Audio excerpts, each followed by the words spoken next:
Hello बच्चों आजकल हम एनसीईआरटी की गणित मेला का चैप्टर नंबर 2 भिन्न पढ़ रहे थे। तो हमने प्रीवियस क्लास में पढ़ा था कि भिन्न क्या होता है। अब हम इस क्लास में पढ़ेंगे कि तुल्य भिन्न क्या होती है। हम क्लास को कंटिन्यू आगे करेंगे। ये यहाँ लिखा है दोस्तों, तुल्य भिन्न बनाना। समीर ने निम्नलिखित आकृतियों के 1/3 1/3 भाग को छायांकित किया है। 1/3 को क्या कहते हैं? 1/3। वह आकृतियों को और अधिक समान भागों में विभाजित करने के लिए क्षैतिज रेखाएं खींचता है। क्षैतिज मतलब आड़ी रेखाएं खींचता है। पहले तो उसने समीर ने ये आकृति हमें दिखाई थी, फिर उसमें इसमें और क्षैतिज रेखाएं खींच दी। अब ये देखा है, देखो बच्चों, जो पार्ट कलर किया हुआ है वो हमने ऊपर लिखा है और जो टोटल लाइनें हैं, जो टोटल खाने हैं, वो हमने नीचे लिखे हैं। इसमें एक कलर पार्ट किया हुआ है, हमने एक ऊपर लिख दिया, और 3 पार्ट हैं इसमें, तो हमने 3 नीचे लिख दिया। तो ये क्या बन गई हमारी? भिन्न 1/3। अब यहाँ देखते हैं, अब इनने ऐसे क्षैतिज रेखाएँ खींच दी हैं, तो ये 6 भागों में डिवाइड होगा। 1 2 3 4 5 6। तो टोटल कितने खाने हो गए हमारे पास? 6। और कलर किए हुए कितने खाने हो गए हमारे पास? 2।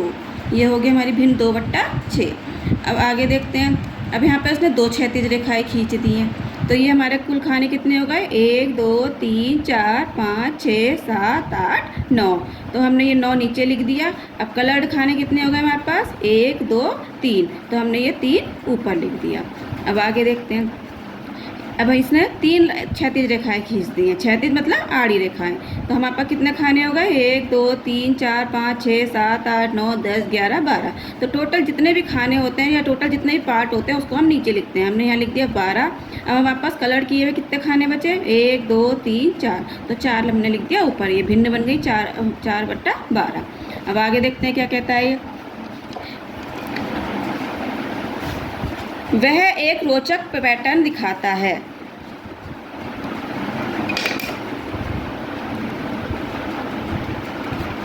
वह एक रोचक प्रतिरूप देखता है और कहता है कि 1/3 2/6 और 3/9 और 4/12 समान छायांकित भाग दर्शाते हैं। 2/6 3/9 और 4/12 सभी 1/3 के तुल्य हैं। तुल्य मतलब समान। हम तुल्य शब्द का उपयोग पूर्ण के विभिन्न नामों वाले किसी एक ही भाग को इंगित करने के लिए करते हैं।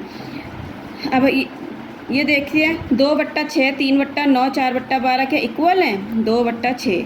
अब हम 2 को काटेंगे, 2 एकम 2, 2 तियाँ 6। तो यहाँ पे 1/3 के बराबर हो गई। ठीक है। अब ये 3/9, 3 एकम 3, 3 तियाँ 9। तो ये भी 1/3 के बराबर हो गई।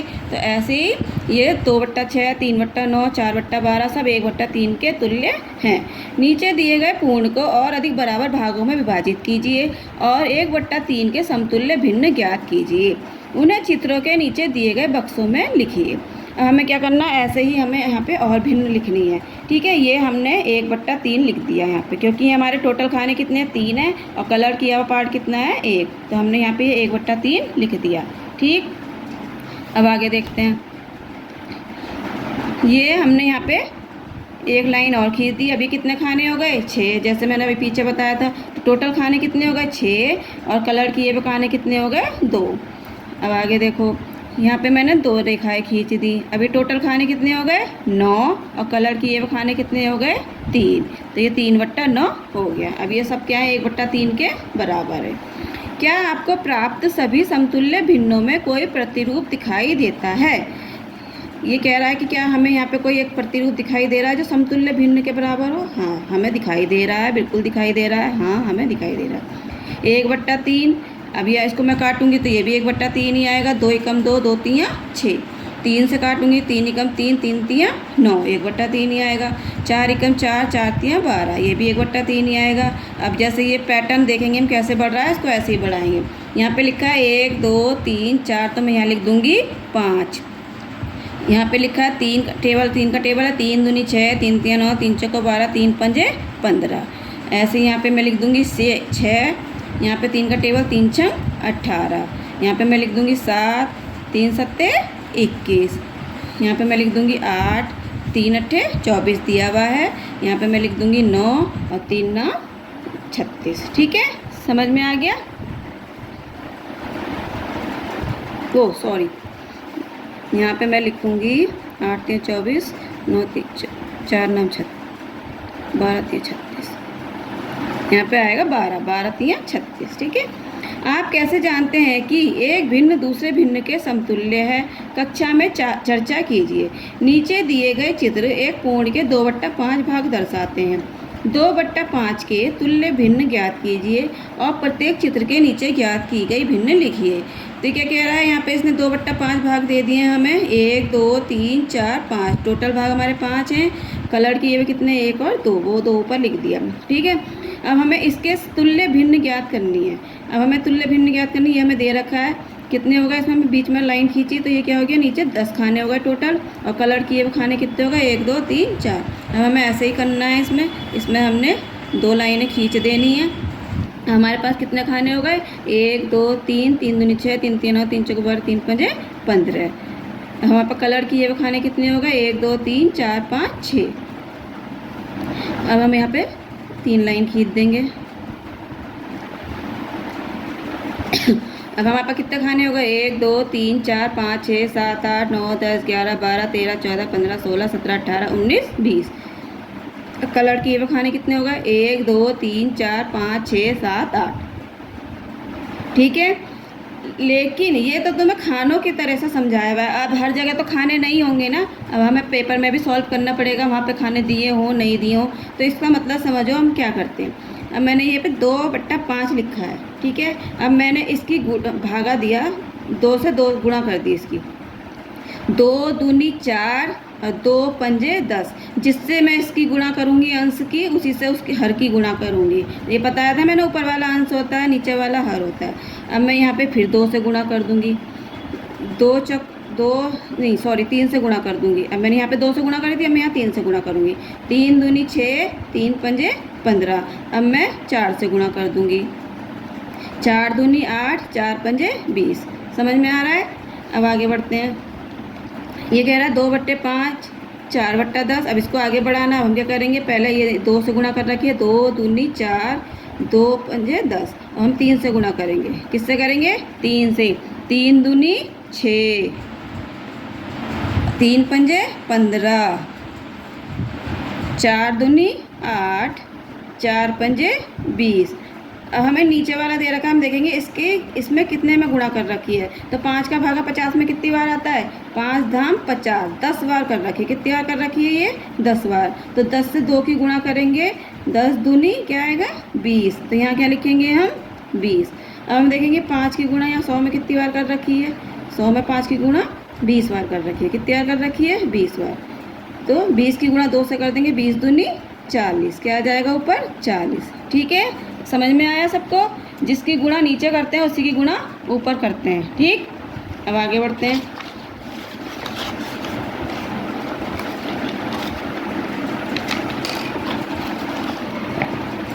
अब ये कह रहा है दोस्तों, तुल्य भिन्नों से रिक्त स्थानों को भरिए। मतलब हमें समान भिन्न ही लिखनी है, जो 1/7 के समान हो। यहाँ एक से अधिक उत्तर हो सकते हैं।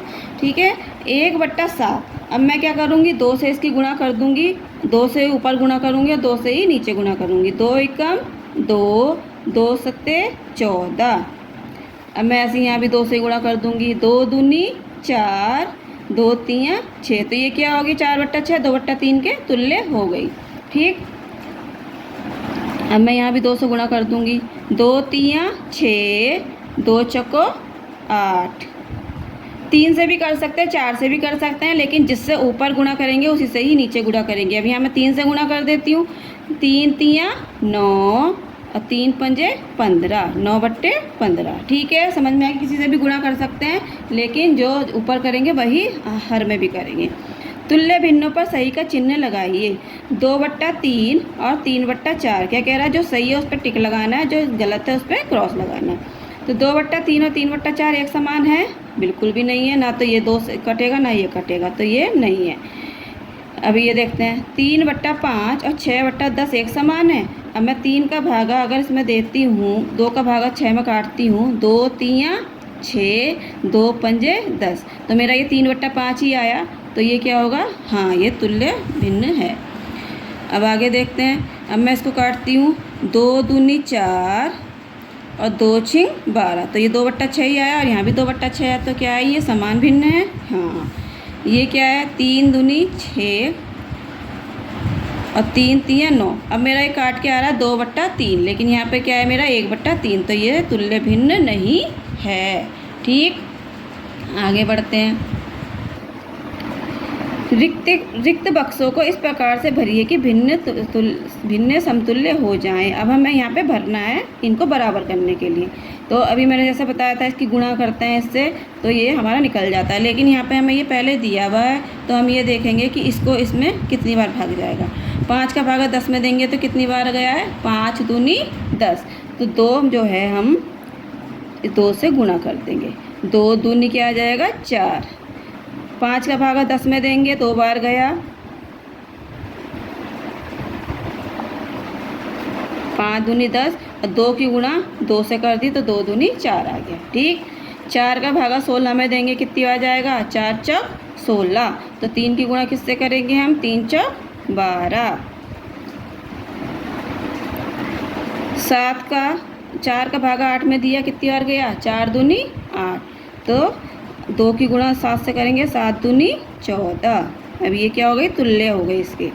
5 का भागा 25 में देंगे कितनी आ जाएगा, 5 बार, 5 पंजे 25। तो 9 की गुणा हम 5 से कर देंगे, 9 पंजे 45। ये इसके बराबर हो गई। ठीक है, इतना समझ में आया सबको। अब आगे देख लेते हैं आगे क्या कहता है ये।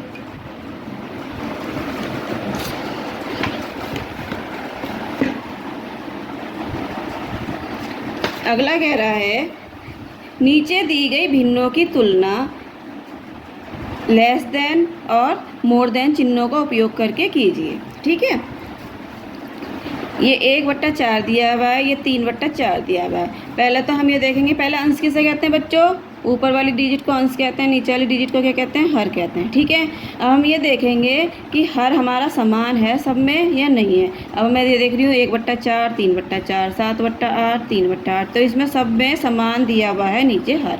अब हमें अंश की तुलना करनी है। अंश में हमारे अलग अलग दिए हुए हैं, ये 1/4 है, ये 3/4 है। तो जिसका अंश ज़्यादा होगा वो भिन्न बड़ी होगी। क्या, जिसका अंश ज़्यादा होगा, जिसका अंश ज़्यादा होगा वह भिन्न बड़ी होगी, और जिसका अंश कम होगा वो भिन्न क्या होगी, छोटी होगी। ठीक है, समझ में आया। अब इसमें 1 और 3 में कौन बड़ा है, 3 बड़ा है, तो ये 3/4 भिन्न बड़ी होगी। 3/5 और 4/5 में कौन सा बड़ा है, 4 बड़ा है, तो ये वाली भिन्न बड़ी होगी। 5/7 और 2/7 में कौन बड़ा है, 5 बड़ा है, तो ये भिन्न बड़ी होगी। 7/8 और 3/8 में कौन सा बड़ा है, 7 बड़ा है, तो ये वाली भिन्न बड़ी होगी। ये 5 है, ये 6 है, तो 6 ही बड़ा है, तो ये वाली भिन्न बड़ी होगी। 2/6 और 1/6 में 2 बड़ा है, तो ये वाली भिन्न बड़ी होगी। ठीक है, समझ में आया, कोई दिक्कत। अब आगे देखते हैं भिन्नों की तुलना। अब ये क्या कह रहा है, कंपैरिजन ऑफ भिन्न करना है, हमें भिन्नों की तुलना करनी है जो समान अंश दिया हुआ हो। मैंने कल शाम को 4/6 पराठा खाया। मैंने कल शाम को 4/5 पराठा खाया। अब ऊपर तो हमारे हर समान थे, अब यहाँ पे हमारे देखो अंश समान है, यहाँ भी अंश 4 है और यहाँ पे अभी अंश 4 है।